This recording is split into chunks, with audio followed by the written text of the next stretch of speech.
Gracias por acompañarnos en Factor Común.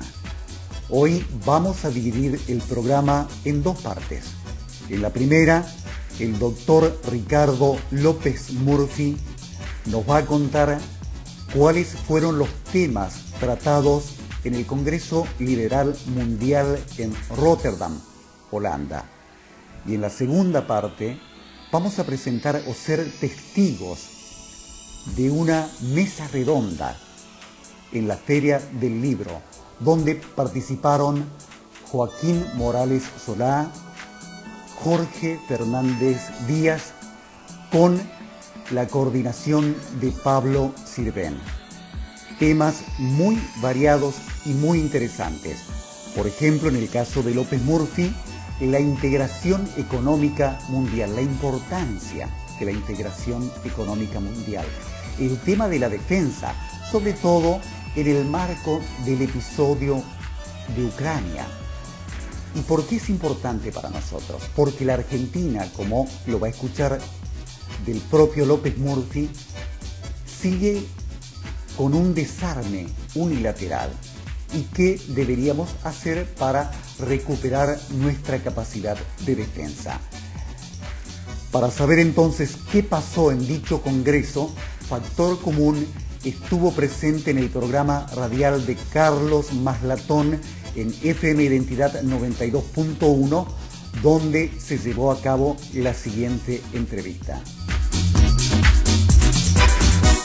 Primero, los temas principales del Congreso, yo diría que estuvo organizado alrededor de la idea de la integración económica mundial, del comercio libre y de la potenciación que eso genera sobre el bienestar de la población. Hay que entender que el lugar del Congreso es Rotterdam, que es el puerto más grande de Occidente, el polo logístico más impresionante de Europa, y es natural que allí el tema de la integración del comercio libre sea un eje del Congreso, porque además yo creo que correctamente se identifica el comercio libre, la integración mundial, como el mecanismo de mejor asignación de recursos, de eliminación de la pobreza, y que explica básicamente los excepcionales desempeños que tuvo la Argentina. Una pregunta, este punto es unánime en el liberalismo, ¿no? O alguien dice que tiene que haber barreras proteccionistas especiales, ¿no? Eso no hay porque va contra la experiencia histórica.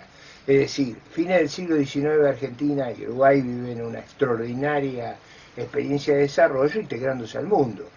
China, los países del este asiático en la posguerra, como Japón, y China, yo diría, en los últimos 30 años ha terminado con esta discusión. O sea, sería absurdo pensar que otro camino es superior en términos de bienestar, en términos de sociedad abierta, en términos de tolerancia.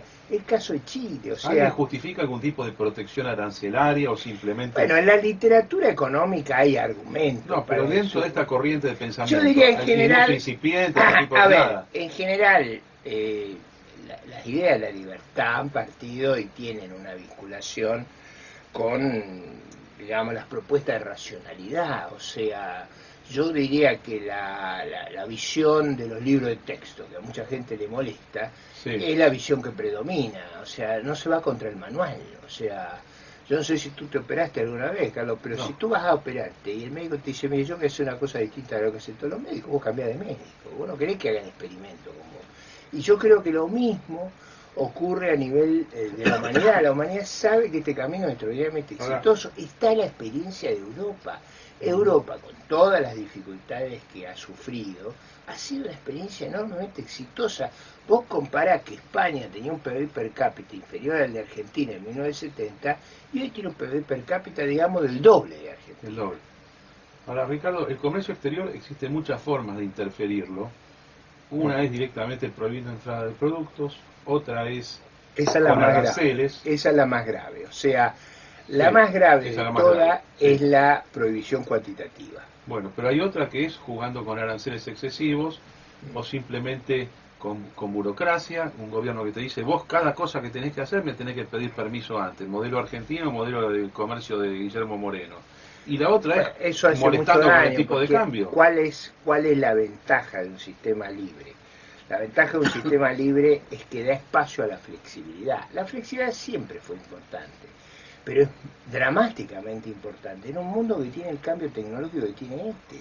Si vos no te adaptás, es que es como si yo estuviera usando la Commodore 64, 128, que digamos, esto es una cosa disparatada. Bien. Entonces, yo creo que ser flexible, adaptable, potencia. Ese fue un tema, yo diría, central, porque es el vehículo de desarrollo, y yo creo que es quizá el motor más vigoroso que podría tomar América Latina, y digamos Argentina. Yo creo que Argentina, en una estrategia sensata de integración al mundo, tiene ventaja inmensa, porque, por una razón muy simple, que a ver si lo logro explicar.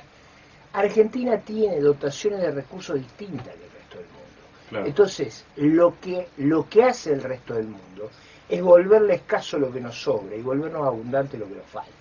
Y si lográramos que hiciera eso, tendríamos un salto de nivel de vida espectacular. Está bien, pero vos cómo ves esto para el debate político 2015? Yo no veo que se discuta en estos términos ninguno de los principales competidores. En realidad la discusión, la agenda de los problemas que tiene Argentina es pobre en el debate, es pobre, reconozcamos que es pobre. O sea, ¿en qué consiste el debate? Yo diría, y no es que lo minimizo, pero yo creo que tiene mucha importancia algunos temas del debate. Yo diría, un temor enorme al desborde económico, existe quizás más calificado en las altísimas tasas de inflación, entonces lo que hay es una queja sobre los problemas que tenemos, una queja sobre la inflación, sobre las dificultades de empleo, sobre la falta de crecimiento. Y la cosa pasa por soluciones. Bueno, eso no ha habido ahí en el debate público, no ha habido ese planteo. El segundo punto que está en el debate público, yo creo que a un nivel muy alto, y va a ser un tema decisivo, es qué se va a hacer con los episodios de corrupción. Porque a mí me parece que allí hay la sospecha en una parte de la sociedad, yo creo muy significativa, de que va a haber un intento de lavarse las manos, es decir, de no operar sobre esto. Ayer Cobos habló de una CONADEP de la corrupción. Ahí está, yo creo que la definición de él fue dramática, porque esa definición, ¿qué implica? Ponerlo a nivel del problema más grave que tuvo históricamente Argentina, que fue este episodio. Ahora yo pregunto, tan grave ¿desde cuándo hay que investigar? Bueno, lógicamente yo creo que una cosa de esta tendría que ser sin límite, pero seguramente todo el periodo del gobierno, los últimos 12 años, va a formar parte central de esa investigación. Pero 99, 2002... Bueno, ahí también había un episodio... 90... Ahí hay episodios. Lo que creo que también hay que ser... hay que apegarse al derecho. ¿Qué quiere decir el derecho? Las causas prescriben, o sea, uno no puede estar mirando 40 años para atrás. ¿Por qué no respetamos el derecho penal? El derecho penal tiene prescripciones, y las prescripciones no son absurdas, tienen una lógica. Ahora, por mí podríamos mirar la eternidad. ¿No? A vos no te afecta en lo personal, estoy seguro. Claro. Lo que pasa es que yo entiendo la prescripción, pero desde el punto de vista de la justicia política, uno puede decir, no puede ser que tomemos arbitrariamente el kirchnerismo. No, yo no diría, yo diría el tiempo de los episodios que no han prescrito. Ese sería mi definición, para no volver a violar la ley, porque uno de los dramas de nuestra sociedad es la recurrencia a la violación de la ley. Después, si querés, en las cuestiones económicas... ¿Sos partidario de que la persecución sea no solamente penal, sino que tenga como efecto la restitución de aquellos patrimonios que bueno, pueden ser eso es lo que se hace en Estados Unidos y en Europa. Claro. O sea, no se hereda la corrupción. Yo creo que esa parte de esa reforma, digo, para hacerlo interesante, estaba implícita en la reforma del Código Penal, digo, para no descartar todo en bloque. Vamos al tercer tema, no, pero déjame que te digo el tercer tema que está en el debate. El tercer tema que está en el debate en la agenda argentina es la inseguridad. Y de nuevo, el problema es las quejas, es decir, la versión casi mediática y periodística de lo que nos pasa, y de las quejas sobre lo que nos pasa. Ahora, en general, no hay en ninguno de los tres problemas que yo te mencioné, que para mí son una parte de la agenda que tenemos, en ninguno de los tres problemas que te mencioné, salvo en el tema de la corrupción, donde está la propuesta de Cobo, que a mí me parece muy clara, o sea, uno sabe a qué atenerse ahí, no hay un planteo práctico de qué hacer. Pero volvamos al Congreso de Rotterdam, ¿Qué se discutió en Rotterdam? El segundo tema muy importante que también tiene que ver con el peso de que si la discusión se haya hecho en Europa es el problema de la defensa. Es decir, el episodio de Ucrania ha quebrado el paradigma de fines del siglo XX, comienzo del siglo XXI. Es decir, el paradigma Fukuyama. Se acabaron las locuras. La locura no se acaba. O sea, van a seguir ocurriendo locuras. Y yo diría que el episodio de desmembramiento de un país que parecía excluible del escenario mundial y la necesidad de un fuerte aparato de defensa, yo lo que escuché, ahí había países nórdicos, países bálticos, todos están pensando en pasar a un fuerte, Holanda mismo, la ministra de Defensa de Holanda, un fuerte esfuerzo de recuperación de sus capacidades defensivas. Es decir, de gastar un punto del producto, pasar a gastar 2,5 del producto. Lo cual me pareció una cosa importante porque la Argentina está haciendo un experimento que no ha hecho ningún país de la Tierra, que es desarmarse unilateralmente y esperar que la generosidad y la bondad de su vecino le preserve su integridad territorial. Eso es algo que nunca ha hecho ningún país en la historia de la humanidad. Y, por ejemplo, el caso de Costa Rica, ¿no es similar? No, bueno, Costa Rica, primero, el tamaño de Costa Rica no es el tamaño nuestro y los recursos naturales que tiene Costa Rica no son nuestros recursos naturales. En segundo lugar, el episodio de Costa Rica es quizá el más llamativo. Ustedes saben que Nicaragua se ha apoderado de una parte de su territorio. Guanacaste. Bueno, exactamente, ahí ha habido una parte que se ha apoderado y Nicaragua lo que dice esto es mío y lo ocupo. Y usted actúe, vea qué hace. Y Costa Rica sale a decir a los demás países que lo ayuden.